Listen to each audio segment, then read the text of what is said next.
আসসালামু আলাইকুম, সবাই কেমন আছেন? তো এখন বাজে ঘড়িতে 3টা। আমরা সাধারণত দুপুরবেলা 3টা থেকে 3:30টার মধ্যেই মুরগি খাবার দেওয়ার চেষ্টা করি, কারণ এখন তো অনেক গরমের সময়।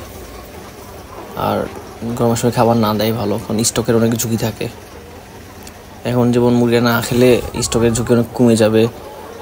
তারপর একটা বিষয় হচ্ছে, এখন খাবার দিলে মুরগি অনেক বমি করে, গরমে তো লেয়ার মুরগি অনেক বমি করে, এটা নর্মাল, কিন্তু বমি করে আর কি। তো বমি করলে খাবার নষ্ট হয়ে যায়, খাবার ভিজে যায়, ওই খাবার ওরা খায়। এটা যত নর্মাল হোক, আমার মনে হয় যে একজনের বমি আরেকজন না খাওয়াই ভালো, এটা আমার মনে হয় আর কি।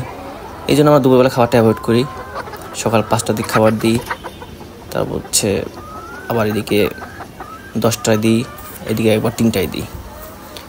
তো আমার আলহামদুলিল্লাহ আমার মুরগিগুলো ভালোই আছে, আপনারা দেখতে পাচ্ছেন হয়তো চঞ্চলতা মুরগি।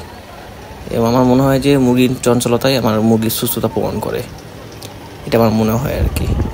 তো যাই হোক, আল্লাহর রহমতে, আল্লাহর অশেষ রহমতে আমার মুরগিগুলো এখনও সুস্থ আছে এবং প্রোডাকশন বাড়তেছে। আমি সর্বোচ্চ চেষ্টা করি মুরগিকে সর্বোচ্চ যত্ন দেওয়ার, এবং আমার ঘরের তাপমাত্রা আমি সবসময় চেষ্টা করি যে নর্মাল রাখার, যেমন 30 ডিগ্রির মধ্যে রাখার।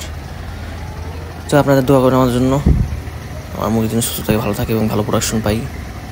সবাই ভালো থাকবেন। আসসালামু আলাইকুম।